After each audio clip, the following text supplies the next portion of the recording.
We live at 10 p.m. tonight. We getting it popping.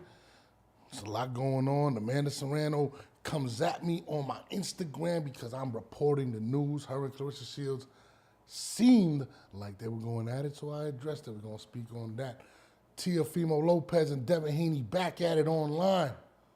Are y'all ever going to fight? You know what I'm saying? Benavidez talking about the sanctioning fees and saving Canelo. And we're going to talk about the rematches that helped the sport. All that after this. I got so much fucking design on right now. Bring it down, bring it back, make it come, bring it through, hold back, Yeah. What's up, about? Let me introduce my guy, the king of the sweet science, Mr. Bust Your Pack, Mr. You Ain't Doing It Like I'm Doing It, my guy, Troy. Killertainment. You know what I'm saying? Troy, what's the word, my guy? What's good, champ? I'm just putting my thinking glasses on. Son said the Before I get thinking up in here. glasses. That's So I can wild. see so I can see the bullshit. Nah, that's a fact. Let me text my guy X. He was supposed to come on, but just tell him to just call when he ready. You know what I mean? That's my guy. Shout out to Four Corners Podcast. You know what I mean? Hold on. I'm gonna tell him we live. You can call in whenever. You can call whenever. I'm gonna let people start coming in. You know what I mean? But I definitely got to get some shit off my chest early on the show. But let me just retweet this episode real quick and let everybody start going. People be saying that I just be going. I'm like, listen, man. Listen, I ain't got all day to play with people. You know what I'm saying? So on the show, Send me the link so I can retweet. I'm gonna retweet too. Yeah, man. Hell yeah. Make sure y'all retweet that. We on live right now. Shout out to everybody. I'm gonna pin it to my post right now. But I want to address a couple things. First and foremost, listen, guys. I'm just gonna tell everybody that's out there in the boxing world. Listen. And this is just coming from the heart. I report everything you guys are going to say. So if you guys are going to go online, if you guys are going to say X, Y, Z about this person, or you're going to make a tweet that you don't think anybody's going to take and run with, then you got the wrong thing. On my Instagram, I've become notorious for taking the stories and putting them together and putting them out. I've seen a lot of stories. I've seen a lot of podcasts, taking a lot of stuff that I've been putting out there, which is cool. I support every podcast, whether it's Bet on Yourself podcast, whether it's the Boxing Voice, whether it's my man The Hangout. I support everybody. Okay, I make news. I don't really care. Okay, now I say that to say this. A lot of y'all boxers come out and say a lot of shit online, and when it becomes a back and forth, you guys kind of take shots at each other. And we're just media. We're here to report it. I'm here to have fun with it. I can care less. You know what I'm saying? I don't feel away. I don't have no horse in the race. None of these guys are my friends. I just report what I said. And I say that because this morning at about 12:45, this happened.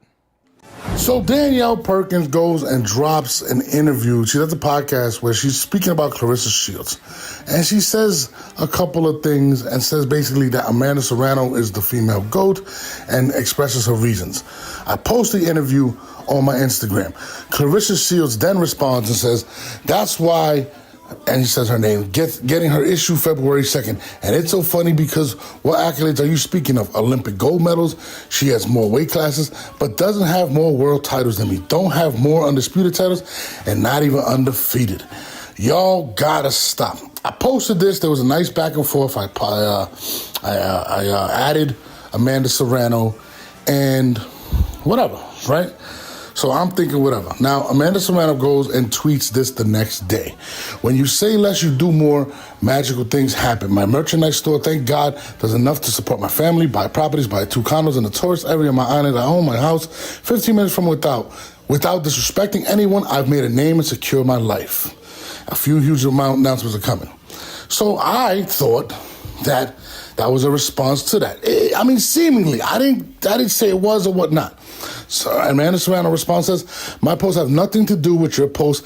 I've been posting forever without knowing about you guys. So if I was wrong, I apologize, Amanda Serrano. My bad. You said it. So this is my thing, right? So that whole story kind of happened on my page. I watched the podcast, and I apologize, I don't remember the name of the podcast, right? And Danielle Perkins, the opponent that's going to be fighting Clarissa Shields, was on that podcast. She was asked a question. She responded and said, "I don't believe that Amanda is the GOAT. She's the GOAT. She's been marketing it. I give her a lot of respect for that. But I believe Amanda Serrano is the GOAT." I took that clip, like I do all media, and I show people love, and I post it on my Instagram. My Instagram, if you guys want the latest news, all types of just stuff on boxing, make sure y'all go at StreetStarNorbe, okay? Or at Killertainment. Killertainment, exactly. Like we're pretty much together with that, right? So I post that, and Clarissa Shields responds, okay, and she says what she says and takes a little bit of shots, I guess, right, at Amanda.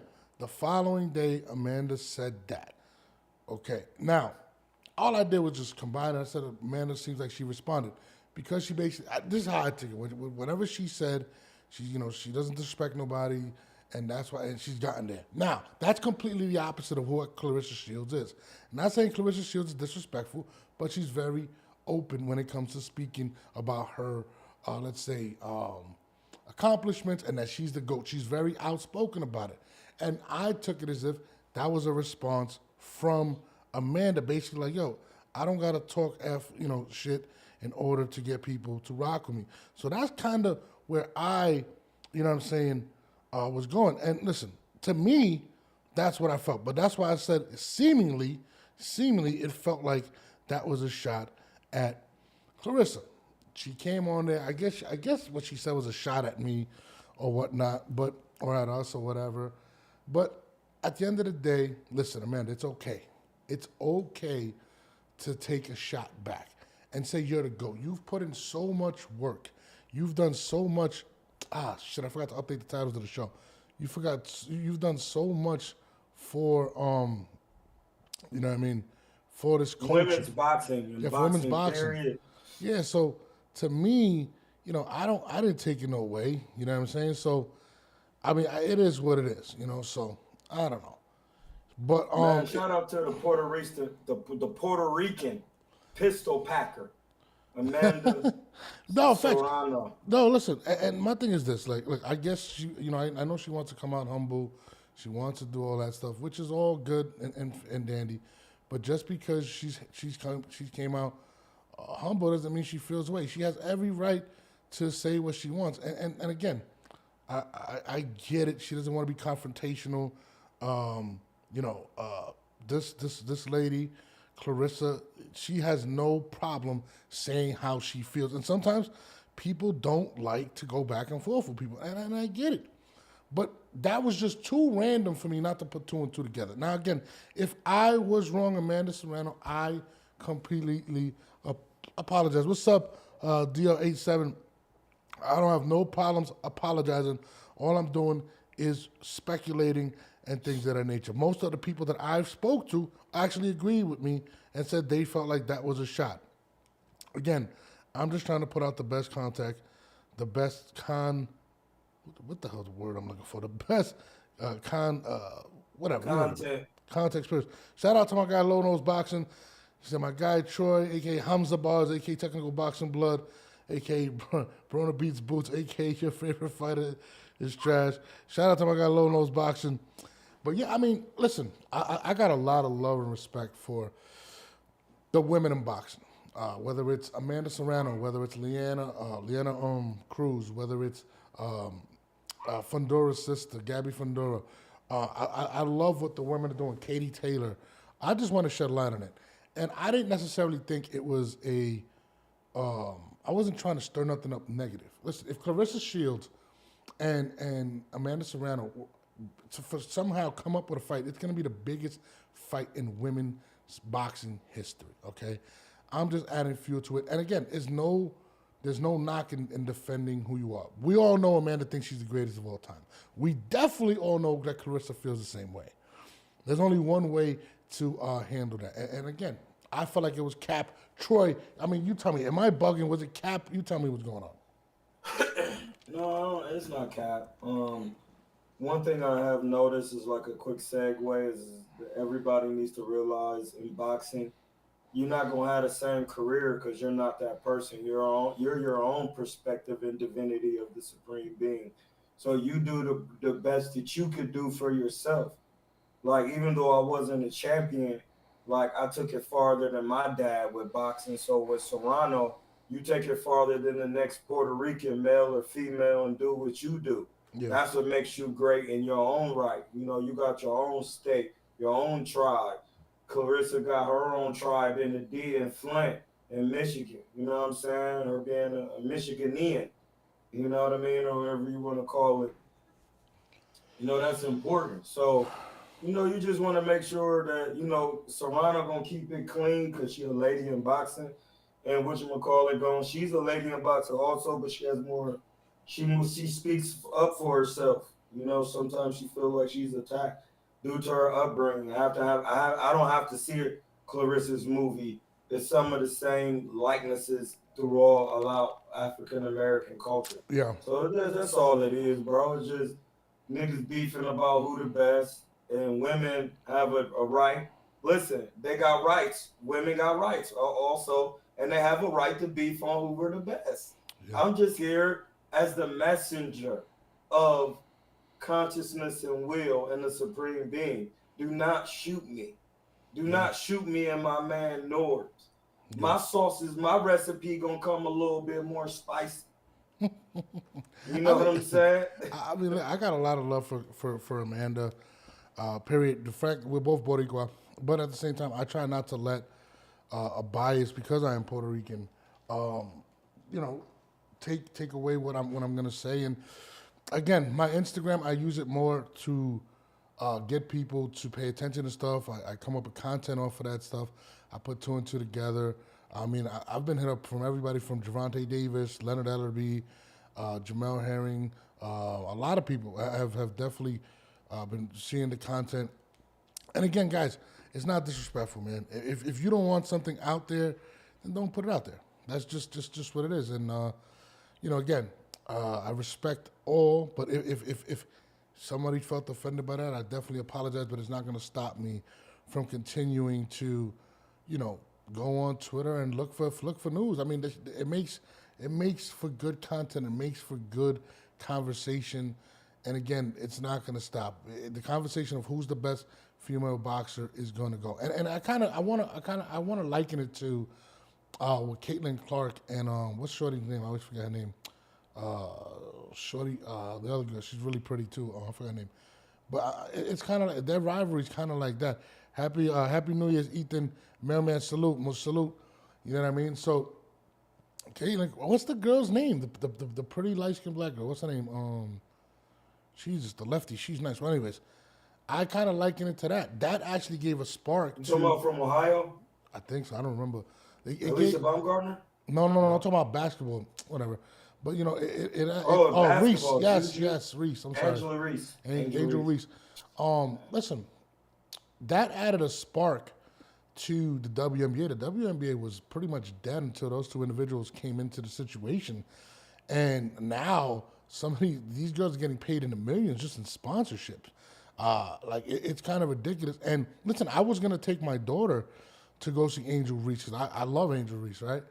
And, bro, the tickets were crazy. Like if it was a men's basketball game, I'm not going to cap. I was like, yo, hell nah. And You gotta lower that rim. You gotta lower that rim. I was like, bro, how much? I was trying to get courtside. I wanted my daughter there. My daughter's 6. I wanted to try to introduce her to Angel Reese, and I like Angel. And, you know, she fine as hell. You know, feel me? I'm trying to show love. So, listen, ain't nothing wrong with that. We just seen, what's her face? Amanda Serrano get the highest female payday of all time. Can you imagine if that fight were to be made, how high that payday would actually be? Bro, we're probably talking, let's say, that was $14 million between her and Katie Taylor. We're probably looking at, they walked away 7 each. I'm going to say, bro, 15 each, bro. Easy. 15 mil each. Easy work. Easy between her and Clarissa. So, again, man, and again, a lot of females, and it's crazy because a lot of females don't like Clarissa for whatever reason, because she's very outspoken and stuff like that. But that's who Clarissa is. That's who she is, man. And again, I'm gonna watch her movie this weekend. You know what I'm saying? I want to learn more about Clarissa Shields. But at the end of the day, people have different approaches. It doesn't make one better than the other. So, again, Amanda, if I misinterpreted your tweet, I definitely apologize. But we're going to move forward. Shout out to the mailman. Shout out to everybody that's tuning in right now. The numbers are shooting up right now. We're going to get it. We're going to have a good show. Waiting for my man X from Four Corners to come in and talk his shit. But, bro, Twitter right now, it's not Twitter anymore, but it's X. It really be lit, bro. I be watching. It be like TV. I be sitting there like, damn. Dog. I thought it was me. I be on Twitter for hours. Yeah, bro. I be like, yo, dog. He just said that about him. Like, matter of fact, since we talking about Twitter, let's talk about Teofimo and Devin going at it. Devin Haney, right? He came out and was like, I'm back. And now listen, if people don't believe that Devin Haney and Bill Haney watch our show, right? What have I been saying for the last couple weeks? Bill need to stop talking for them. Bill need to stop talking for them. We want to hear from Dev, right? 2 days later, Dev posts that, and this is what happened between him and Teo. Breaking, Teofimo Lopez and Devin Haney going back and forth. Devin Haney tweets, March, I'm back. Teofimo responds, without Teofimo, you punk bitch. Damn, Teofimo, you calling him a bitch? Devin Haney responds and says, you talk about black people, but need a black person for a payday, bitch ass boy. Stay off them pills you love so much, and you know exactly what I'm talking about too. Damn. What's going on, man? Let's make this fight happen. Breaking. Whoa, Teofimo Lopez and Devin Haney. They're angry. They know how to promote a fight. I'll tell you this right now, though. All right, so Devin Haney finally says he's back March 5th, which is a month and a half about shy away from Ryan Garcia's return. He's off of suspension as of April 20th, 2025, okay? So I say that to pretty much say this, okay? Why wait till March 5th? He's saying March 5th, you got a date. He's coming back. Why you ain't just wait till Ryan got back a month later? I don't really get that, to be honest with you. No, that work is done. I mean, whatever. But another thing, right? You just got an offer from Teofimo Lopez and you didn't take it. So who is the lucky individual that's gonna fight Devin Haney? I mean, it would have been great to see Teofimo, although I think it was too big of a risk for him. But what's your thoughts on the Teofimo Devin Haney back and forth? And hold on, let me bring on my guy real quick. My guy's in the building. Four Corners Podcast in the building. What's good, brother? Yeah, I know what it is and who it is. Hey, you're on with Troy. We just played what happened with Teofimo and Devin. I don't know if you actually peeped it on social media, but I'll play it back if you want me to play it back. You want me to play it back? Play it. I peeped it, but play it again. Okay, I'm going to play it one more time. Breaking, Teofimo Lopez and Devin Haney going back and forth. Devin Haney tweets, March, I'm back. Teofimo responds, without Teofimo, you punk bitch. Damn, Teofimo, you calling him a bitch? Devin Haney responds and says, you talk about black people, but need a black person for a payday, bitch ass boy. Stay off them pills you love so much, and you know exactly what I'm talking about too. Damn. What's going on? Now, let me start off by saying this. Somebody's kids going crazy in the background. Let me start off by saying this. Oh, you got to do? Go ahead, baby Capri, go. Yeah, I'm listening. Go ahead. So, all right, two things stuck out to me, right? His response and him saying, you know, about the racist comments that were said by Teofimo, where people interpreted it as racist comments when he said whatever monkey wants to get the banana, and he said something else or whatever, right? Now, my question to you is this: Did the fight not happen because Devin feels as if, and like he said, you need a black fighter in order to get that payday? Do you feel like the black fighters are now going to avoid fighting Teofimo simply to take a stance on the comments? What do you guys feel? I'll start off with X on this one. X, what do you think? That'd be a stupid, very stupid reason. It should somebody actually step up to Teofimo and get it shaken with him. You know what I'm saying? Like, oh, because he said that about us, that's how you handle it. You don't give him a fight that he's asking for. He's been asking for with everybody. That's how you answer to that. I mean, Teofimo went beside himself. I wasn't a fan of that comment neither, but in boxing, this is what people do. They go to the lowest of lows, right? And to sell a fight, you know? But that shit wasn't it. But at the same time, somebody needs to step the fuck up, though, man.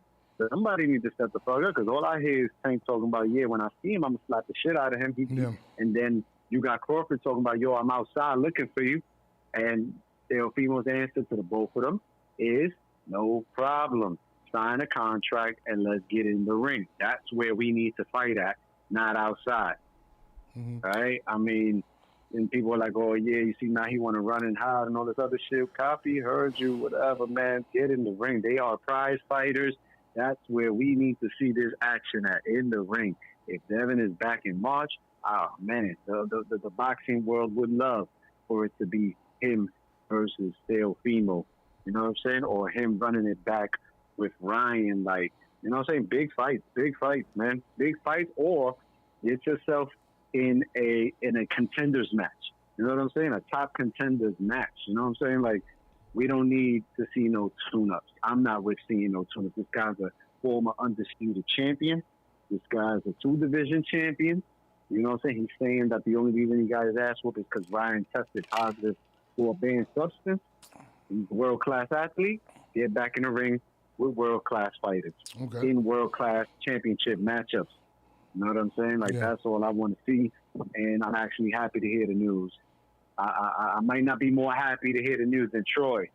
That Devin Haney is returning, but I'm happy to hear the news. Troy, what's up? What's your take on everything we just said?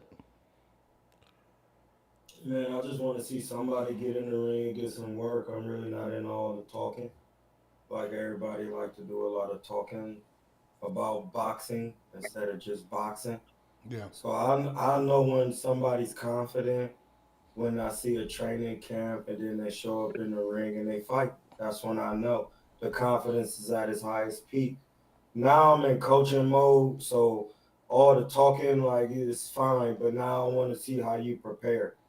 I want to see how you prepare for the guy you about to get in there with. That's what I'm into. Pause. So you either do that or you just be putting out tweets on X, or kites, whatever you want to call them, messages. You just be putting those out, man. I'm really not concerned in that. I'm concerned with results. So what about the comments? Like I stated, are boxers going to now, black boxers particularly, because the comment was made? No, because ain't nobody their own boss, and that was a cheap way to deflect, to say I don't want to fight you because you trying to pull the race card out. And that's just cap, blood. Listen, man, I don't care about none of that. All I want to see is a scrap. So if you ain't trying to scrap the man, if you ain't trying to catch the fade, as they say out here, in Akron where I'm from, they say get some work. So if you're not trying to work with cousin, I mean, bud, just chill out. Like, say who you about to scrap with, get back on the top. Like, all I care about is how you respond to getting your ass whooped. Yeah. Like, that's what I want to see.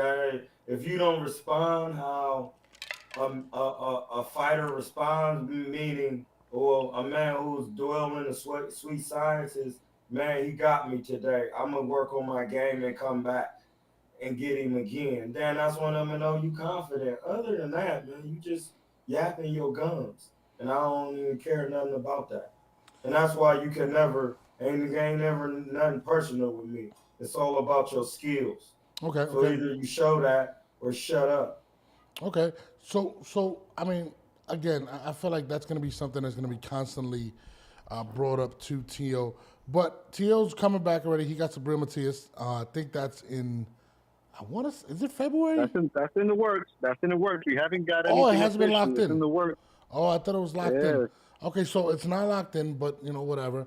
I know they're working. They were trying to tell us if it was pay per view or whatever. So let's just say that does get locked in. Sabrina Matias and Teal. Teal's off the table. Who does Devin Haney fight? I mean, what opponent he takes at 140? I mean, is he staying at 140? Is he going to 147? Like, who's promoting this man? Who's the opponent? You know what I'm saying? Like, these are the questions. These are the questions. He said that I think it's Black Prime, BLK Prime, is the ones that are putting the fight together. That's what I saw. Those are the same people. I think they did something with Hold on. Yeah, Troy is cracking up. I knew it, bro. No, I think that's what it is. I've seen that somewhere. They did the Adrien Broner fight. I forgot who he fought. That never happened. That's my point. That's why I'm laughing. He's not fighting. That's my point. No, but they had stuff go on. Didn't they have stuff that actually finished? They did Crawford. They did Crawford's fight. With who? That's the only fight that I recall that they did. Crawford versus Avanesian. Jesus Christ. Nothing's happened. So it'll be on a stream. It'll be pay per view. So basically Haney's coming back, but it's not going to be on an ESPN or the Zone. It's going to be on. I mean, is that safe to say? I mean, does that make any sense? It's going to be in the ether. Wait, hold on. What do you mean? What do you mean? Who? Say it again. You said something about ether. What do you mean? I'm trying to look up that information right now for Haney. I said it's gonna be on the streams of ether. It's just gonna be out there. It ain't gonna be on nowhere. It's gonna be in no man's land. Damn, where did I see this shit at? I'm trying to see where. Haney needs a promoter. This is my thing with that, right? And let's just say, if that is on that, I kind of sworn I said I don't confirm it, but that's what I saw, right? I should have freaking screenshotted it. But my question is this: if you took that on that network, right? Why in the world didn't you take the Tio and Devin Haney when it would have been a pay-per-view? And there was supposed to be like some type of a threshold of 100,000 sales in order for them to get a percentage of the pay-per-view. Why not take that when it's going to be on either the Zone or ESPN and on pay-per-view and take it on a network, if I'm not mistaken again, that is not going to be on TV? And I'm trying to see where I've seen this at, but I definitely saw that. If it is on that network, I mean, please, somebody say something, because I'm confused at this point. Listen, I'll tell you why. Okay, I'm listening. Everybody's anticipating how you gonna respond and to get in there with Tio and to get stopped again more brutally. Because Tio is more skilled than Ryan. He was in the amateurs. He was an Olympian. So it's just like, bro, he have been and knocked dude out viciously, technically.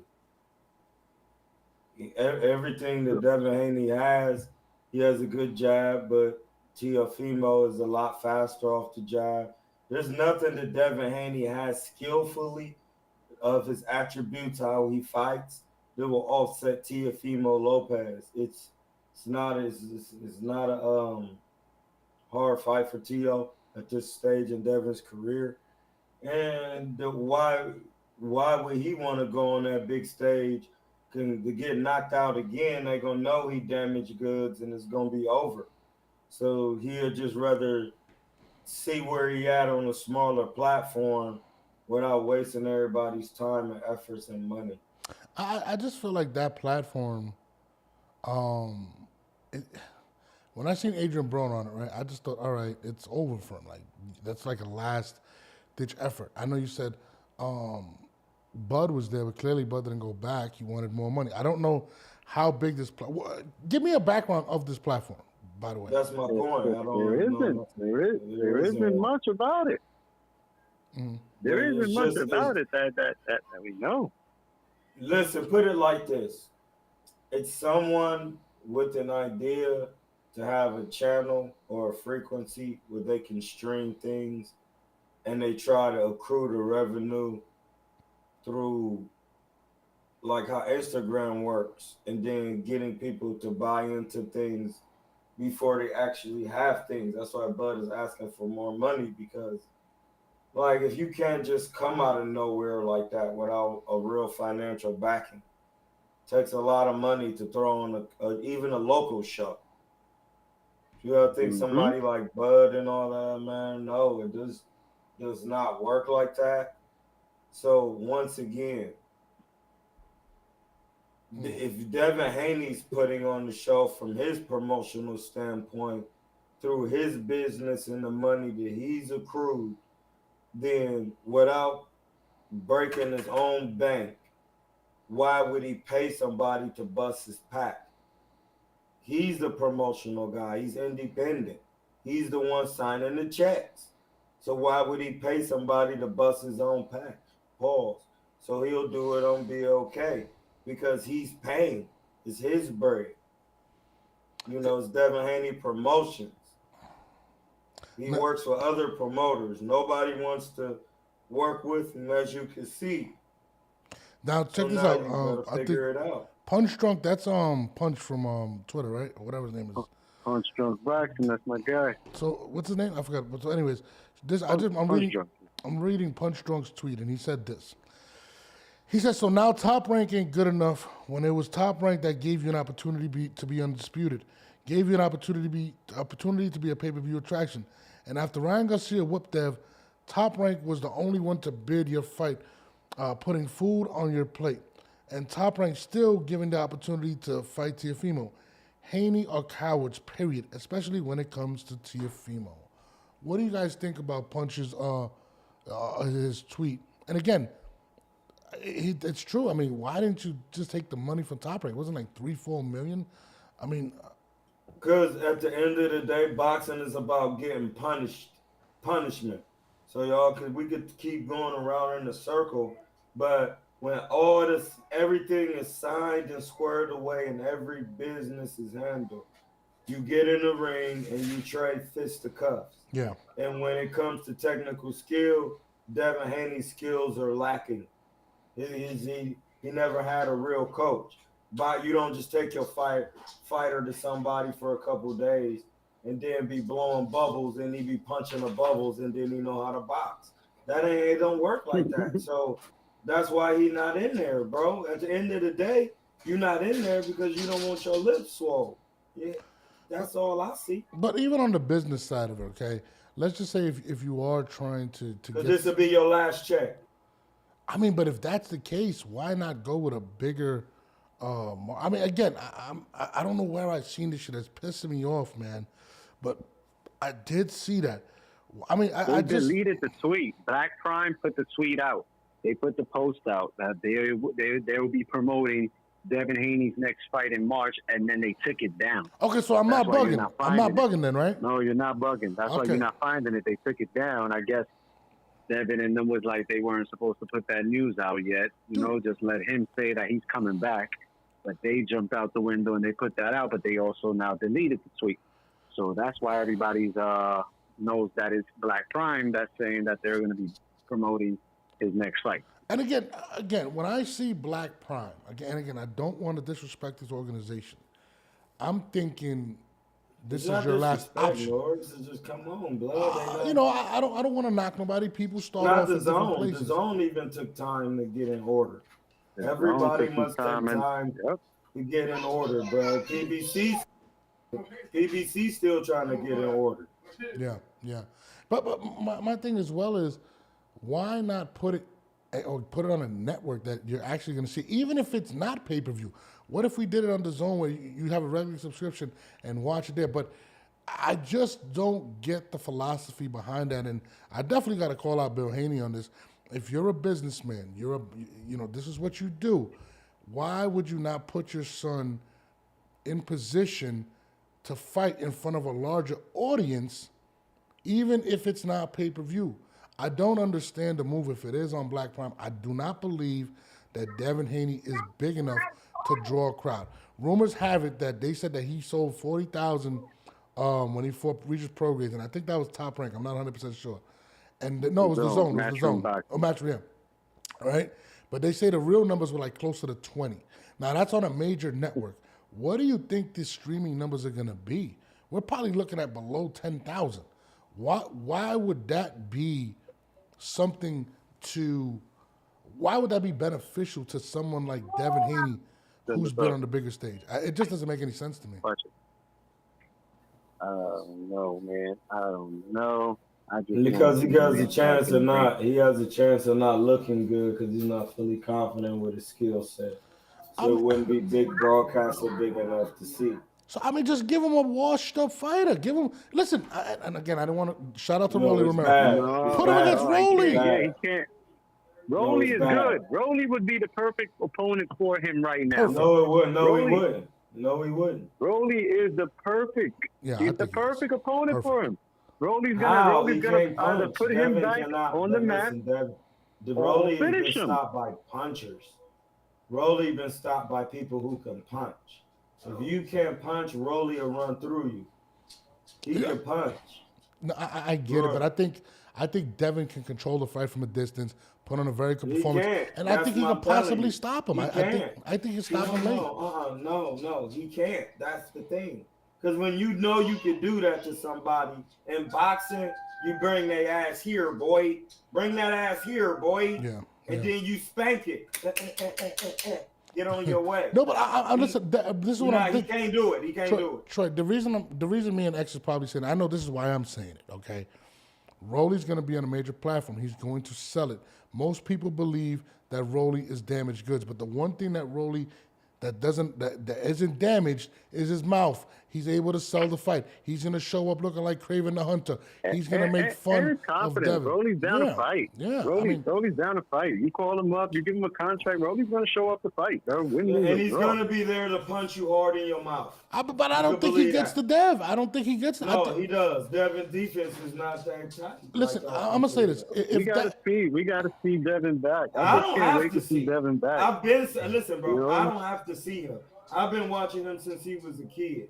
Yeah. Coming in and boxing for health out here in Oakland, sparring Samir McQueen. Yeah. I'll tell you this. I've been seeing him, bro. No, it don't work. I'll tell you this. He's made it. He's made it this far, Troy. Yeah, I get it. Made it this far. This far. I think Troy. It's 20. How old is he? Devin's 25. Yeah, that's young. He made it this far. He at the beginning of his career. He damn near done. I'll tell you this. If he doesn't fight somebody at least like Rolly Romero, right? And I think Rolly's available. I don't think Rolly has anything lined up, right? It kind of shows you where their confidence level is with Devin. The fact that they're putting it on that channel, it shows you the value that, I mean, none of these big promotional companies are taking the fight. He's going to Black Prime. He's not fighting somebody of notoriety. It kind of shows you where Devin is in this place. I mean, listen, I don't get it. I don't understand what Devin is in a place where he has to work his way back. Yeah. That's Devin's place. He has to work his way back because it seems like nobody's trying to put his fight on, right? Yeah. So he's going to have to do what he has to do. And if it's a Black Prime, then guess what? It's Black Prime because Devin came up on tons of small shows. Showbacks. He was out here in Philly fighting Man, he came up in Mexico and Tijuana. Mexico. And Tijuana. Yeah. But that's Devin fought on a lot of small platforms coming up. But so he finally got his big break. And 100%. Eddie picked him up. 100%, but it just shows I don't believe Bill Haney thinks that Devin can beat Teofimo. I think they're saying everything, despite that we don't believe we're ready for Teo, to be honest, because you're gonna fight on Black Prime and not fight Teofimo and then say Teo's not a draw. That doesn't make any sense, bro. Even if Teo is not a draw, he's gonna be on a major network. The Haney's haven't been making sense as of late, you know? The Haney's haven't been making sense. I'm fucking confused. They just staying relevant by talking. Yeah. You know what don't make sense? What's up, Tucker? A man never boxing before ever in his life. Troy, I get that already. Do we get that with you? Trying to teach dude how to box. and then when thinking he gonna continue to be good Yeah. when you Hold on. don't know no boxing or a business of Hold boxing. on. No, even on the level of business on the Eddie Hearns and them, who Eddie Hearn has a business passed down from his father. Yeah. This is way deeper than rap, bruh. And you think you really know the business on this level with networks? You evidently you don't. Somebody in the comments said, watch it be somebody like AB or Pacquiao. First of all, it would never be Manny Pacquiao. I'm going to tell you, Nah, Manny hell no. Pacquiao is a freaking icon. There's no way that network can pay Manny Pacquiao. There's no way. AB, yeah, he might could get AB on the Black Prime. I think AB was on Black Prime Network, if I'm not mistaken already. Or he was supposed to be. I mean, there's no, I mean, maybe it is AB. Maybe it's Adrien Broner. Listen, if it's Adrien Broner, I'm not mad at that. I'm not mad at Adrien Broner and Devin Haney, to be honest with you. I'm not mad at that. If that's what it is, that's what it is. How about Blair to Flair, bro? How about Devin Haney go fight Blair to Flair, bro? It's not going to be Blair. Blair's too dangerous. Blair's too dangerous.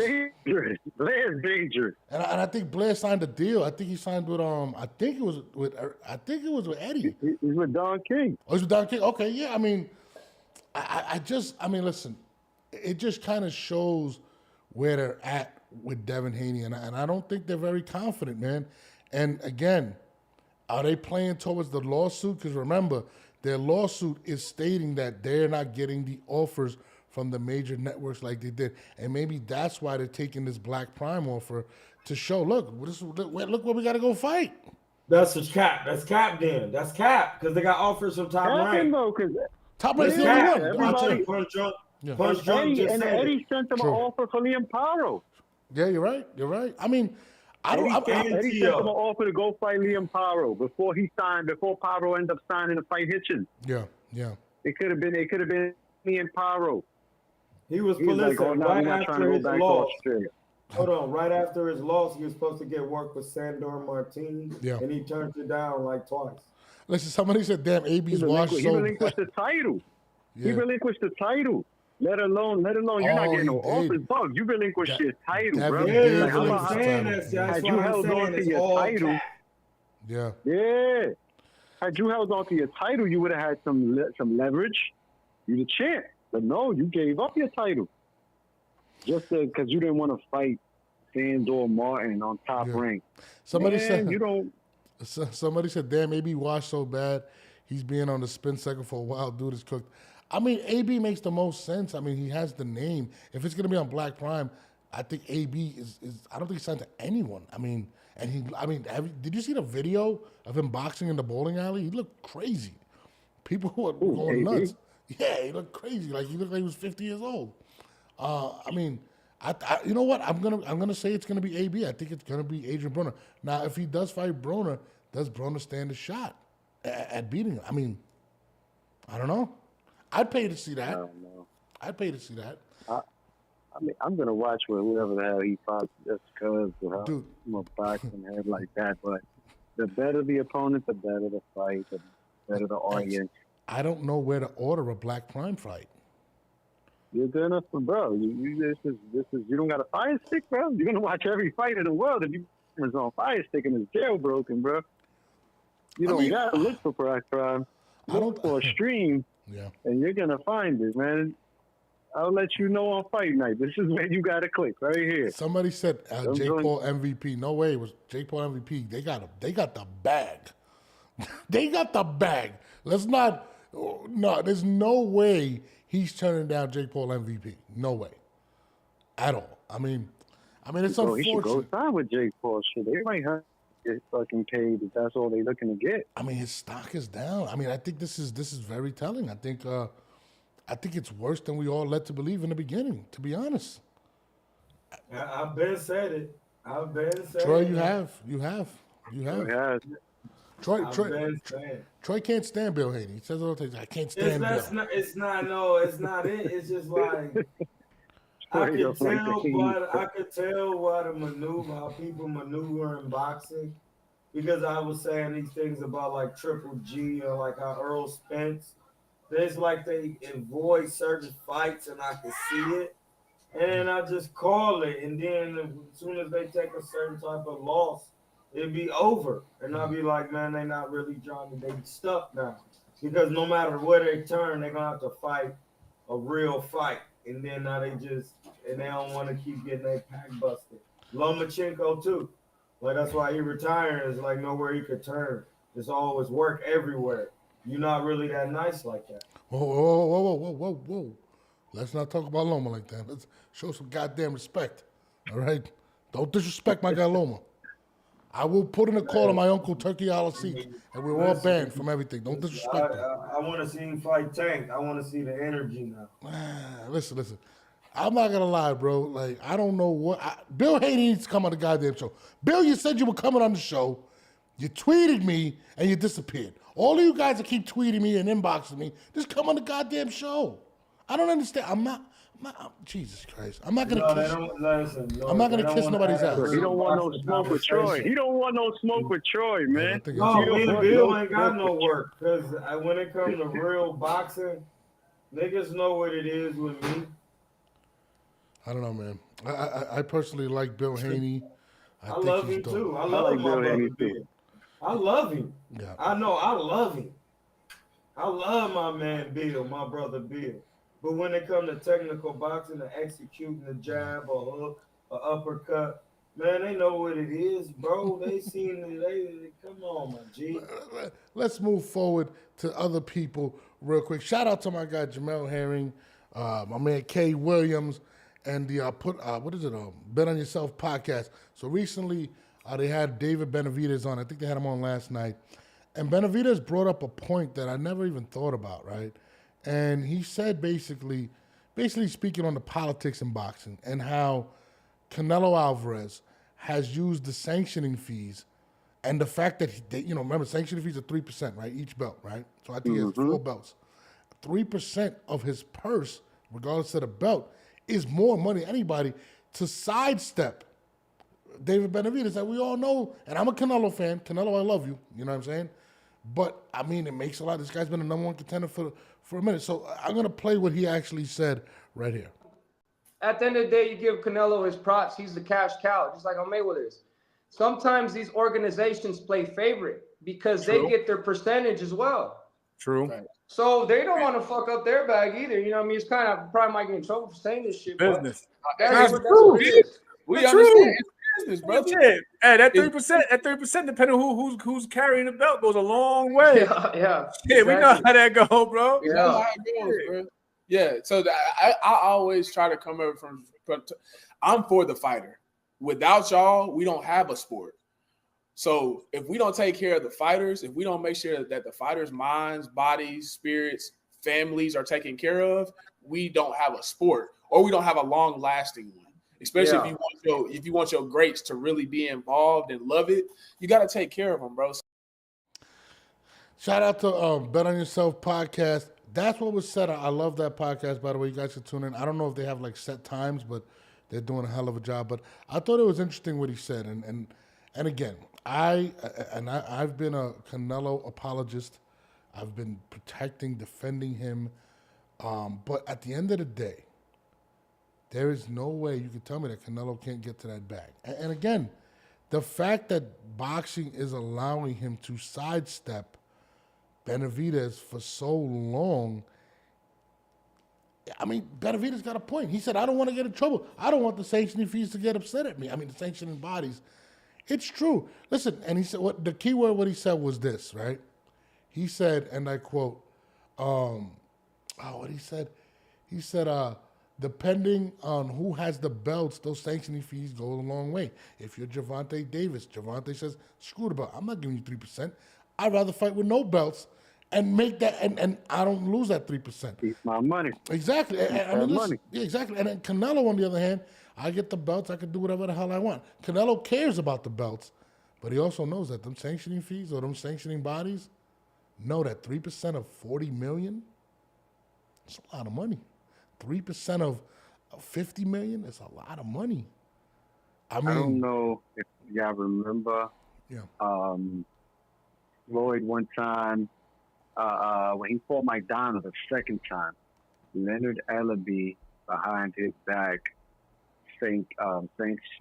signed over to sanction that fight to be for Floyd. It was for Floyd's WBC, WBA welterweight championships, but he also added the WBC super welterweight championship that was on the line in that fight, and Floyd was fucking pissed. Lloyd was pissed the hell off. That was another sanction fee he had to pay, and he didn't know that Leonard had did that in the contract behind his back. Long story short, he was like, "Oh, Leonard is gonna get fired and all this other shit, whatever." But Leonard just wanted him to have a defense of the title in the record books, whether it was against actual junior middleweight or not. And you know, he just wanted him to have one of those in the record books because Floyd never went back up to 154 to defend those titles after he won them. Remember, he was champion, WBA, WBC champ at welterweight and junior middleweight at the same damn time, bro. Never going back up to junior middleweight to defend those titles. Mm-hmm. And they let him rock. They let him rock for a minute. I mean, the last time he was at junior middleweight was when he fought Canelo, and he unified those titles, WBC, WBA. And he had those belts until he retired. Like the sanctioning, they were hoping if he comes back up here one day to fight. Called a sanctioning body. Like sanctioning, the definition of sanctioning is to take money or pay. Yeah. Sanction is a sanction. Mm-hmm. It's just unfortunate if this is true, and it has to be, because at the end of the day, if you are the cash cow, those guys want you with the belts. They want that 3%. And where does the money go? Where does it go? It's just absolutely. Goes to those parties that they throw, those conventions that they throw. That's where the money goes. I just the convention parties. And then it's crazy because I'm such a Canelo supporter. I'm such a Canelo fan, right? That it hurts me. It really, literally hurts me to see that. And Canelo, at the end of the day, as great as Canelo Alvarez is, if he does not fight David Benavidez, okay, it is going to play. It's going to play in where people place him in the history of boxing, especially to the Mexican community. The Mexicans duck no smoke, whether it was Chavez, whether it was whoever it was, De La Hoya. They never duck smoke, and I feel like definitely ain't duck no smoke. 100%. Definitely ain't duck no smoke. No. He took all the money off the table. Listen, and it's going to hurt his legacy, man. Again, like I can't make an excuse, and I'm a Canelo fan, bro. I love Benavidez too. That's my other guy. But at the end of the day, I'll say this. Yeah. I don't even hurt his legacy if Benavidez grows to be a great fighter. If he don't never do nothing in his career, it's not gonna hurt his legacy because Benavidez never did anything. So it depends on what Benavidez does. If it's gonna hurt his career, because it's like, why would he fight him if he wasn't really developed as a talent and was skillfully anyway? Yeah. You see what I'm saying? It's like, yeah. why is y'all begging me to fight? Because I'm done retiring. He still ain't did nothing. Okay, I mean, he did this shit. Yeah. All right, let's play devil's advocate. Everybody knows, and not to mention he's Mexican as well. So the Mexican community is very, they're paying attention to that. And again, you fought Edgar Berlanga. I'm going to repeat this. You fought Edgar Berlanga. He had 16 first round knockout. Edgar Berlanga. You can't name 10 of those guys. Edgar it don't Berlanga, matter because this is what I'm going to say. We'll name the first 10 guys Benavidez fought. But I'll tell you who he did beat Caleb Plant and Boo Boo, and he's knocked a lot of people out. That's fine. I hear what you're saying. He didn't have that means something. Benavidez has been dominant at 168, bro. He's been That's dominant. Fine, but why didn't he, when it was time for him to unify against Callum Smith, he turned them fights down. He didn't never unify when he was at the thing, and that's just a fact. And I'm not saying Canelo doesn't have to fight him, but when Canelo came to the weight class, which Benavidez had priorly been there longer than Canelo, he came to the weight class and instantly cleaned it out. Callum Smith cleaned out everybody. Except David, and Callum Smith have been saying he had been trying to make the fight with the other guys in the weight class before Canelo even got there. And that's when I knew that's because David didn't think he could beat Cuz. And that's just what it was. X, what do you? I mean, what's your response to that? Do you think it doesn't hurt his legacy if he does not fight David Benavidez?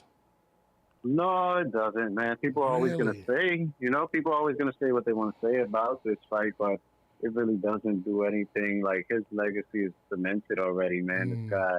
This guy's been done his thing. I want to see it. Like, I don't want him to retire without him fighting him because I believe that he beat David Benavidez and he beats him convincingly, Like, Troy, I have to agree with him on this one. Like, while Canelo was on the super middleweight run in which he became undisputed in less than 12 months, David Benavidez fought one time. Oh, Canelo's fighting the easy European boys. Well, guess what? He fought Callum Smith, Avani Yildirim, Billy Joe Saunders, and Caleb Plant in less than 12 months, and you fought once that year against David Lemieux, a guy whose best days I was watching on Friday Night Fights back in 2008 in prison, bro. You know what I'm saying? Like, get the hell out of here, bro. You know what I'm saying? Like, no, and then again, like, okay, your two best wins right now are Boo Boo Andrade and Caleb Plant. And bro, Boo Boo is like super blown up. I don't know, bro. He had no business. So, like, going up there to fight that guy. I mean, I dig it. You know what I'm saying? And I salute Boo Boo. That's my guy, but he didn't do nothing. He didn't do nothing, bro. Still to this day. Okay, let's say he beats Morell and then he unifies. He goes and fights Better Beef and beats Better Beef. And Canelo still doesn't fight him. What do you feel about that? Now we talking. So you think it's going to take him to? Then you can say, yeah, I see why he ducked him because he's bust Better Beef's pack, and that's going to be hard to do because Better Beef literally went to a school for boxing. I watched a documentary on him, me and my man's Paul's, and I seen at his teenage years they sent him off to a boxing school. So, like, because David Benavidez will have to beat him to say, well, I see why he ducked him. And that's what I'm saying. He hasn't done that. And I like Benavidez. I like Benavidez a lot. I'm not trying to discredit him whatsoever. I'm just saying that the world, and Canelo is playing devil's advocate here. This is the fight that everybody wants. This is the fight that the day that it happens, people are going to pay the top dollars to get their tickets, to order on pay-per-view from all over the world. So guess what? He set the standard already, and he set the bar. Yo, give me 200. You know what I'm saying? Okay, you're not going to get 200, but guess what? You start off high, and you work your way down to the number that you want. That's the reason why. That's the reason why he broke away from Golden Boy when they got him the deal at the Zone, right? $365 million for 10 fights, whatever the case it was. Triple G's fight was included in there. They promised the Zone that Triple G Part 3 would happen. And he's like, hold on 1 second. I know that I got a deal over here, but that fight right there does big numbers. You're going to have to pay me separately for that fight. That's a separate fee. And that's what broke the Golden Boy Canelo relationship. He knows that the world wants this fight. So pay me. Pay us. Yeah, you made me feel better about this. This what I'm gonna say. This is why they're not giving him $200 million. Because I don't know what's going on in the background. Somebody's water's running or something. But go. Go ahead and cook. My man is making a smoothie. Making a smoothie. Yo, my man, you couldn't wait till that smoothie must have been good, bro. He must have all types of shit in there. No, I went to the farmer's market on Real Talk today and got the blueberries and The the blueberry. strawberries, my nigga. That's And look, hilarious. he in there straight. Oh my God! Like right now, Bro, like he's we've been bugging. making smoothies and Bro, shit, bro. yo, in the middle of the show, he made a smoothie. Wait, hold on. What are you going to say, Troy? I was about to say like this is why he asking for 200 million, cause and know why they not giving it to him because they know he playing them. Cause once they fight and he's smoking, it's like damn you got over on us. We paid 200 million for this shit. Yeah. And we know he tricked us. We wasn't on the skill set. He wasn't on that level. And that's why they not paying it because they don't want to get tricked. And David get in there and get his ass smoked because that's what's gonna happen. You It's think not that a he's? I power mean, play. I think he wins the fight. You talking about smoking? You talking about Benavidez? Yeah, because David Benavidez is not a power puncher by any means.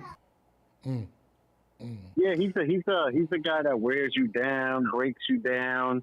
But Benavidez doesn't really have that one hit or quitter. You know what I'm saying? Like Yeah. he wears you down, and then watching him fight Plant, right? All right, Styles may fight, and just because this guy did this to do the same, but Plant was cooking him. Plant had him looking like a fool for those first 5 rounds. I'm sorry, I had Plant. Plant was up on the card. I gave Plant the first 5, and then Benavidez cranked it up on him and got the best of him and took over the fight. But you know, Plant was also doing the same with Canelo. He was up early. Yeah. You know, he was boxing well, but Canelo came back and he did what he had to do and knocked him out. David Benavidez is down 5 rounds to Canelo. He doesn't come back and win that fight. It's a good point.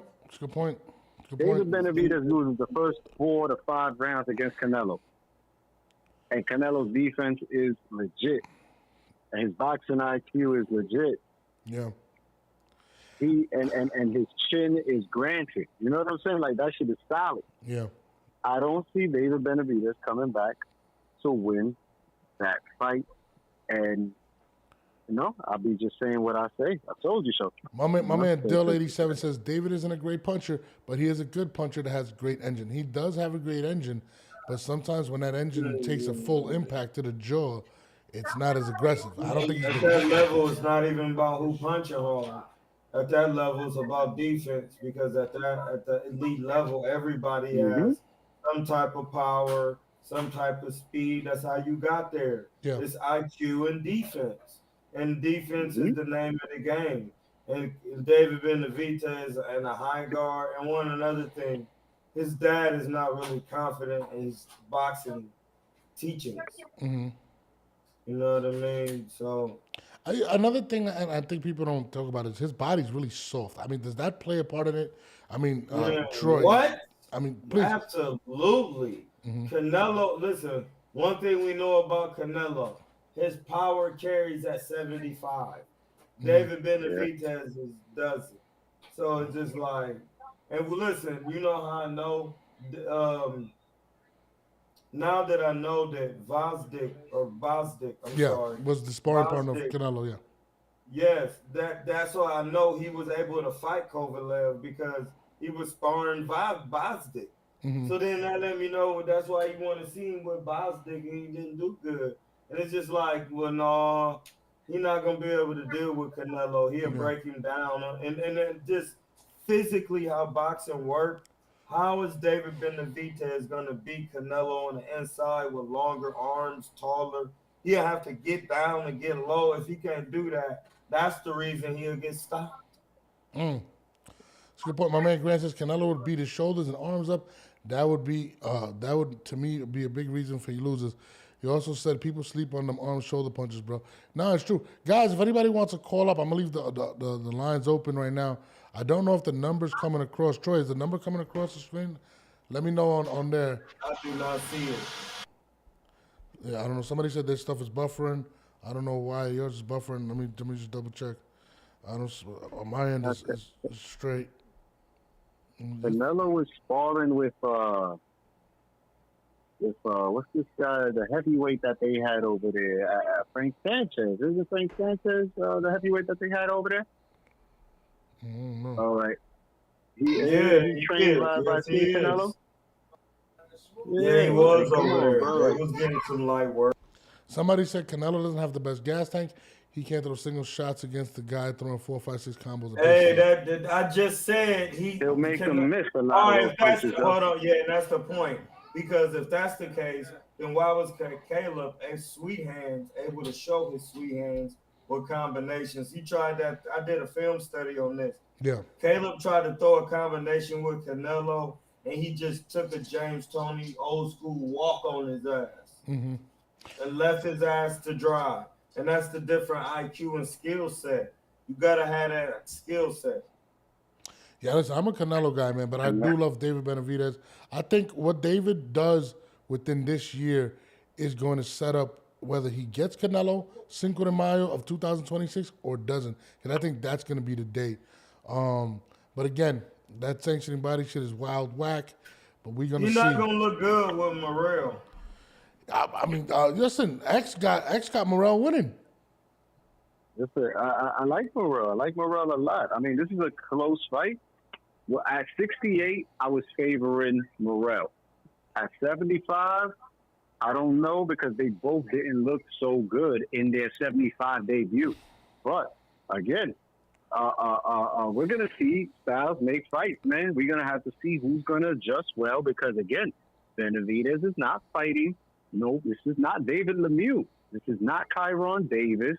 These are not these little middleweights that moved up to super middleweight. This is not Ubu Andrade blown up at what 75. Yeah, you know, Andrade looked bad. He looked bad.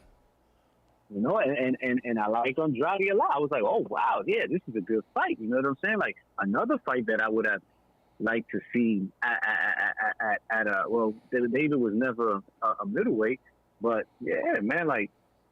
And Boo Boo's legs is gone too, man. Like his best days were 154.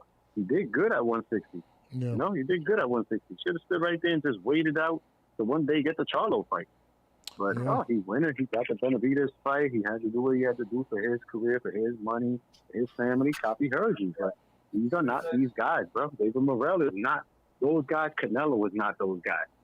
Yeah. And we've seen that you wasn't moving Bostic at all at 175. You wasn't moving. And well, for him, you worked. He had to work more than I've ever seen David Benavidez work. You know? And he left with his face cookied up as well. He went to the press conference with those shades on. You know what I'm saying? When fighters go to the press conference with the shades on, it's because they got some cookies on their eyes. Yeah. Now moving forward, my guy X had a he had something he wanted to talk about today, which was the rematch situations that transpired this year. We had Usyk Fury Part 2, Navarrete Valdez, Espinosa Ramirez, Taylor Serrano. You know what I mean? Somebody said the call line number is not on. It's not working. It's probably because I'm on a call. That's why. But sorry about that, guys. But yeah, the rematches. X, lead the conversation. X, talk to me. No, the rematches in boxing, man. Like, we don't see the rematch in boxing anymore.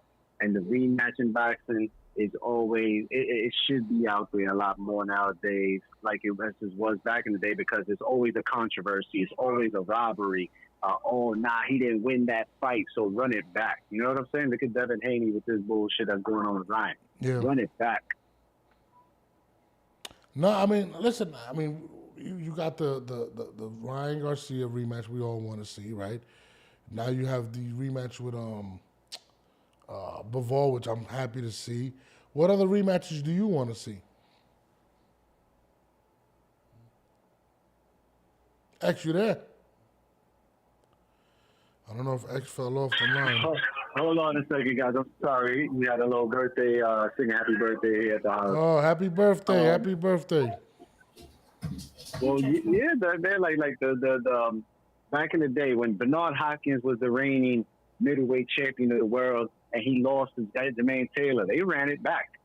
When Oscar De La Hoya lost to Shane Mosley at 147, they moved up to 154. They got it shaking right there again. You know what I'm saying? Yeah. Gotti and the War trilogies, Morales and Barrera trilogies. Like, we have a lot of trilogies in boxing that wouldn't be trilogies in great history if we didn't get a run back. You know what I'm saying? Yeah. If it wasn't that, especially when the first fight is that good and it's that competitive. If you're the champion and you lost your title, you should get the opportunity to get your title back. If the fight ended in controversy, if it was a robbery, run it back. If it was that competitive and you don't feel like you won, Mayweather Castillo won, you run it back. Mayweather Maidana 1 and 2, you know what I'm saying? You run it back.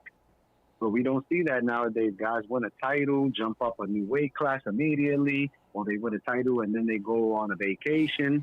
You know what I'm saying? You don't see them fight. They only fighting once a year nowadays anyway. Yeah, which is But I was crazy. happy to see that we, at the end of the year, in November and December, we got 7 rematches to fights that we, you know what I'm saying? Yeah. Fury and Usyk, they ran it back twice this year. You know, I'm glad that we didn't have to wait years for the rematch. They did in both fights this year. Taylor Serrano took about a year or two, but guess what? It lived up to the hype just like the first one. They did it again in the second when they bang out. Conceitos and Foster, big time robbery. What? Super robbery. This guy got his title taken away on some bullshit. They ran it right back. He got his title back. Okay? Boots and Chukazong wasn't a fight that nobody really cared for a rematch, but guess what? That was the next guy available. He didn't look good against him in the first fight, so they ran it back, and the second one was better than the first one. Who else? We had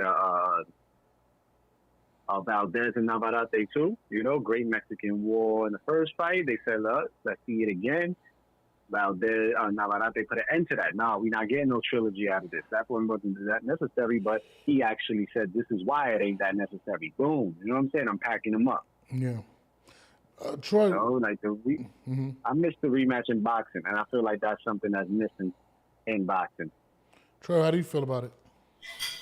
Man, they don't be rematching because they be getting beat up. So they don't be wanting to get beat. They be knowing like, and it's hard to rematch a man because that means you have to come with a new game plan and put in more work.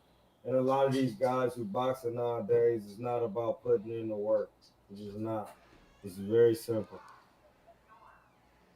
Especially when the time comes to you just fought the guy you really truly know what he possessed.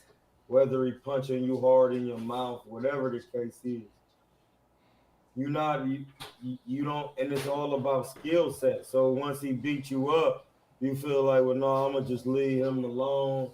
No, like you recalibrate your skill set, and that's how you get better. You go back and get your work in, but they don't do that because they don't understand how to get better from that point. That's why they just go back to fighting somebody tailor-made for them, instead of fighting somebody who just busted their shit down like a loose leaf Philly.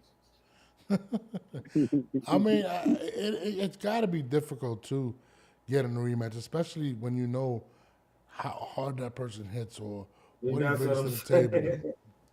Nah, I mean, listen, you got to give guys credit for stepping back in.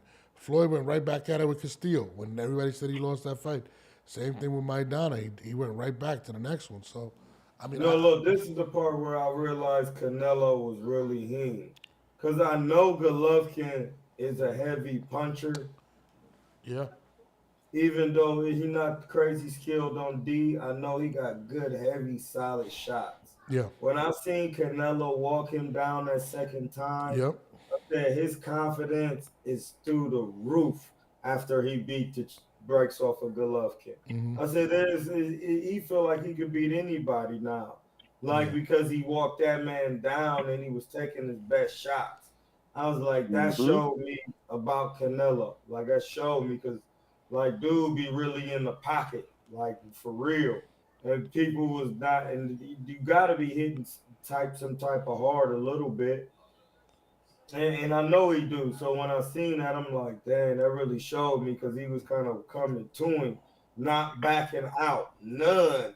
And I was just like, damn, that second fight really showed me, like, dang, dog, Canelo really got skills, like, because I ain't never seen nobody walk through Golovkin Then he did it a third time. I'm like, man, listen, bro. And that was it. But once, as I said, you don't rematch somebody when you don't have that skill set. No, it's true. I mean, X brings up a good point. A lot of guys don't want to do the rematch for whatever reason. X, why do you believe that people don't want to do the rematch? I mean, it's a lot of shit in boxing, of course, with all the politics and shit. Like you say, man, today's fighters are a lot of them are hype jobs, right? Oh shit, this guy, oh he dominated. He won a vacant title. He didn't even fight the number 2 guy, right? He didn't even fight the number 2 guy. He won a vacant championship, and now it's like, oh yeah, we ready to move on. Boom, they move on to the next division until they get their shit bust somewhere. Eventually, somebody finally kicks their ass somewhere. And all the politics in boxing, you know what I'm saying? If it was a tough fight, if it was close, and you did get away with the decision, a lot of times these promoters already got these decisions paid for in the bag, you know? Yeah. They're not going back. They're not going back into the rematch for what? You know what I'm saying? Rematch for what? We won. We got to keep it moving. We trying to set up this fight against this fighter. You know what I'm saying? Like, so I see a lot of that being the reason. That's what makes me like wonder why Devin doesn't want that rematch with that pack is still loose. But you know the amount of money. You know how big that fight is right now, bro. That's a big fight, a really really big fight, man. And also a bigger pack busted. You don't give them a chance. What other rematches that never happened that you guys want to see, or haven't happened yet? That's the rematch. That's the you rematch. know, Don King had a whole card of rematches. It's one of the best cards ever. Like it was like a Julian Jackson, Gerald McClellan. Like it was just a card full of. It was one of the best cards ever. I gotta find the card. Don King is one of the best promoters ever. Man, that's a good question. A rematch. I wouldn't mind seeing that Maidana Adrien Broner rematch because how hard that fight was for Maidana. I wouldn't mind seeing that. That was a hard fought fight. It went the distance. Troy. He beat the brakes off of him, bro. Turn it off. Turn that off. I'm on the phone here. Turn that off. He beat the brakes off of AB, bro. No, he did, but Adrien to do that. AB came back in that fight, though. Yeah, he AB did. came back in that fight. That was a hard. Listen, even sometimes getting the brakes beat off of you and somebody throwing every shot out of desperation to defend themselves, and you're not the greatest defender. That's still a hard fight. No, he did. I'll tell you this. Listen, remember Maidana come from 142, so his Adrien Broner is really a 140 pounder. You know, power was enough. What's funny about that fight was, right, and not to get off subject, but my boy was telling me he sparred Maidana, right? He was in Puerto Rico, and he was like, yo, my guy needs work or whatever. And my boy said he was sparring Maidana, and he said Maidana cracked him. And he said the first time he ever hit the canvas. And he looked at his trainer, and he was just like, bruh, who is this dude? And he was telling me, he was like, bro, no cap. Maidana can really crack. And I felt like AB got caught off guard. I don't think AB knew who he was. I don't think he watched any film. No, it wasn't that. AB was on the hype train, man. Yeah. Well, I'm gonna tell you what it is, bro.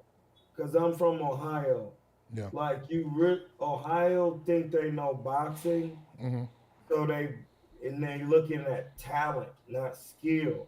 It's a very simple thing to what Adrien Broner got hit, because when I'm training my Ohio fighters, they all do the same thing. When they catch a jab, they pull down with their hand. They bring their hand from their head and block the jab at their waist. That's what Maidana did. He feinted the jab down to Adrien Broner. He reached down. He came upstairs with the hook, woke him up, took out the trash. I wish you would sleep now. I hit you with a hook, make you wake up and take out that trash. Like Pop said, rest in peace. And that's what it was, bro. He wasn't technically sound, like I keep saying. and when your athleticism go, like Roberto Duran's did, because Roberto Duran is one of the most athletic fighters of all time. Like, you ever seen his jump rope routine and shit like that? And so was Adrien Broner, but at some point, as an older fighter, the skill set and the craft must set in. And Adrien Broner doesn't know that. He's always been looking for that. And my Ohio guys be looking for someone to teach them how to fight like pros, like Baby Anderson. He don't know no pro skills. That's why Bacoli busted his shit up. He was just another AB. Yeah, I mean, I don't know, man. A rematch with AB and Maidana's not coming back. I'm just saying, like, if they both were still boxing in their prime, that was a good hard fight. Man, like, listen, after Maidana fought him, I know he was like, "Thank you, AB. I just got Floyd back to back." He took those checks and said, "I'm going back to Argentina, and I'm wearing Adidas and chilling, bro." That's all he did, bro. Like, I seen him at I forgot what fight it was. He was there, and he just looked happy, bro. He was just sitting there just smiling. I'm like, I know why you happy, bro. I see Maidana's always out in Vegas. You know, he got a few fighters now. He did the right thing though. He did. He cashed in. He took it all away. He took it all away. You gotta remember, bro, he been boxing for a long time. Maidana was somebody in the amateurs. Yeah. Like him, Sergio Martinez, Diego Chavez, Lucas Matisse, Diego the Chavez. old Argentinian fighters. Like, they got a good pedigree. They all can punch. So you just got to be careful. Like, no, Adrien Broner knew exactly who they was, but he was into his own thing. He thought his skill set was there. And it is no different from Devin Haney. Yeah. When somebody busts your shit down, it makes you rethink, like, damn, do I really know what I know? It's a good point. It's a good point. I mean, listen, before that, like I said, he was on that high train. He was about billions. He was trying to be the next Floyd. There was a lot of things he was doing, and that train I was stopped. rocking with AB. Yeah. I was at every AB fight, man. When he was coming up, I was like, oh shit, this kid could be, he's it. He could really be it. Yeah, no, listen, he wanted to be a rapper. He really wanted to be a rapper, I think. You know what I think? he can really rap. Listen, he can really rap. He wanted to listen. I know, dude. He really wanted to be a world champion, Hall of Fame boxer, bro. That's all niggas care about it. Look at Jake Paul. He from Ohio. Of all the shit he could be doing, why is he in boxing? Because everybody in Ohio love boxing. It don't matter who you is. Boxing in Ohio, and even in the streets, you catching the fades. Like, it's just what it is in Ohio. And that's why he reaching out to Floyd, because no matter what you say, what separates Floyd from these other guys? His knowledge and skill set of boxing. That's it. It ain't nothing about nothing else. Floyd knows boxing. He could box. That's how he got paid. He was one of the last. Floyd is the greatest, most skillful fighter of all time.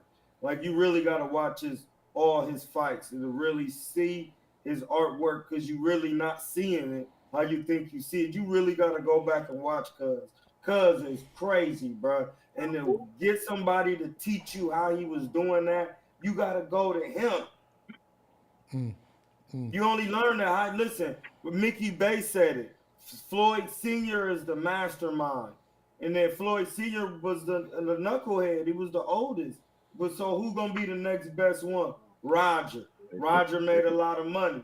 Jeff didn't pan out because by that time they had the money. So whoever going to have Floyd's son from the oldest, man, he going to box and he going to be the one. And that's what I noticed. All of them box. On top of that, just sorry to go a little bit, but I watched Roger Mayweather with my brother, Aaron Coley, and Roger Mayweather was trained by this Caucasian white guy named Jesse Reed. Man, this nigga really knew boxing, bro. He be in the corner telling Roger intricate details. Hey, don't run, Roger. Slide your feet. Keep using the jab up and down, check hook, move your head. You counter everything with the right hand. And then, like, he giving real instruction. That is passed down, bro. Like that's just passed down. That's how boxing works. Adrien Broner is literally pleading to learn that from Floyd, from his mouth on his platform. That's what's telling me that. He don't know boxing. That's how he gonna make his money. I mean, I think he's looking for his last payday and retire, but I ain't gonna lie to you. But I'm keeping it G. No, I'm gonna tell you, niggas like AB, they know where they. Cause listen, his birthday the same day as mine, bro. If my eye wasn't messed up, Norbs, I'm telling you right now, I could still box with my nigga Aaron off of 8 weeks of just being in the gym, not even training for real, just shadow boxing hard and doing a couple rounds of fake body work sparring. But I'll be ready to get some work. But when you don't know boxing, it's torture because you getting punched in your shit. Yeah, well, I don't know, man. I don't think Adrien can make the comeback. He looked crazy last night. Somebody said, the mailman said Floyd nephew going to be the one. I don't even know if Floyd had a nephew that boxed. No, listen, no. He got not his nephew, his grandson, and that's the point. It's just always gonna happen all over again. When your granddaddy was the best in the world at boxing, you come out watching that. Listen, forget Floyd. My nephew, Akai Coley, number 3 in the world in the amateurs at his age bracket. His little brother don't know nothing but his older brother who boxed. All he do is try to fight it with the gloves on. I trained him today. He only 3. He already throwing a proper hook. And I'm a professional. I said, don't throw it like this. Lift your elbow up. I hit the mitt. He already doing it perfect. Just one day of training for 30 minutes, Nord. We'd work the jab, the hook, and the straight right hand with numbers. 1, the 3, and the 2. And he doing it. So that's just it's what it is. I don't think Floyd grandson ever gonna box in the pros. I'm gonna be real with you. No, listen, how you think that when Muhammad Ali's grandson boxed? I'm gonna tell you why. He ain't nowhere near the cost. I'm gonna tell you why. Because he about to be super rich. Floyd ain't trying to get that kid hit, bro. I'm not, bro. Hell he's gonna box, bro. At that he's level, gonna box, bro. Yeah. You be in like, the DNA, bro. Why would he be getting hit? When you He's Floyd in the gym every day with his grandfather, bro. Yeah, I hear No, you. He's in the listen, gym every day watching his grandfather. It's a video where it was Cormel Moulton was a little kid with Floyd Sr. And I didn't know who this little kid was. And they showed Floyd Sr. showing him how to catch with the elbow, how to block and do it and cut. But he was a little. And then they show Cormel older, and I'm like, that's Cormel? That was that little kid that happened that fast? It's already that fast? It fucked me up, bro, because I seen Floyd Sr. literally showing him when he was like 4, just literally already having it. Yeah. And I'm like, and then I see it was Cormel. That's how I know, bro. That's their family business. Mm-hmm. No, I feel you. I ain't mad at that, but I just It's like the Furies. The Furies, listen, Tommy Fury is not even good, but did he get the bag though from Jay? Yeah, he did. Got it. Yeah, that's it. Yeah. I don't know, man. I'm gonna let y'all rock out on that one, man. We're gonna end up talking all night, but I definitely appreciate y'all coming on. X, I definitely appreciate y'all. My nut ass co-host Troy. You know what I mean? It's good, bro.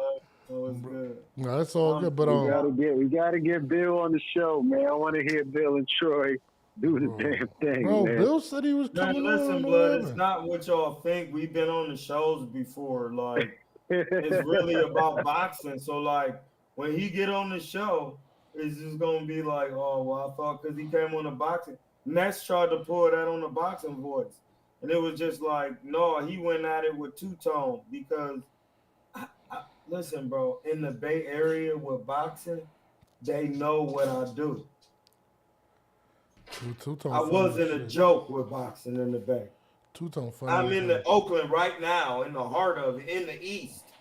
So, like, when it comes to boxing and going to the city and traveling about, I'm the one of the niggas who put on the bay in the California. Me and my bro Aaron. Andre Ward, we was in Andre Ward's gym working. We put on the local Bay Area, me and Aaron Coley. He even took it farther than me. We really put on, bro. That's why I'm on his platform. I put on for the Bay. So thinking he gonna come on here and do some shit, man, hell no, bro. Man, shout out to Bill Haney. We need to ask you some questions, bro, because you on Black Prime. We got to figure that shit out, bro. 'Cause I'm not going to lie, dog.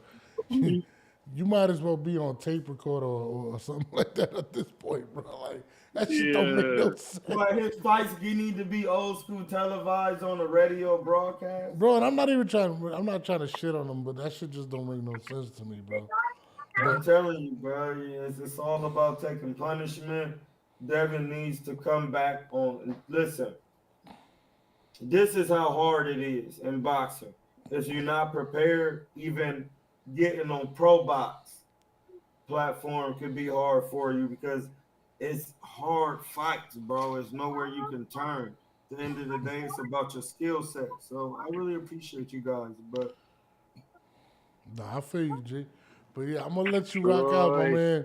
No, my hitters. Let's do this again. Let's do this again, baby. My guy, we out of here, bro. 100, my hitters. Peace and blessings. All right.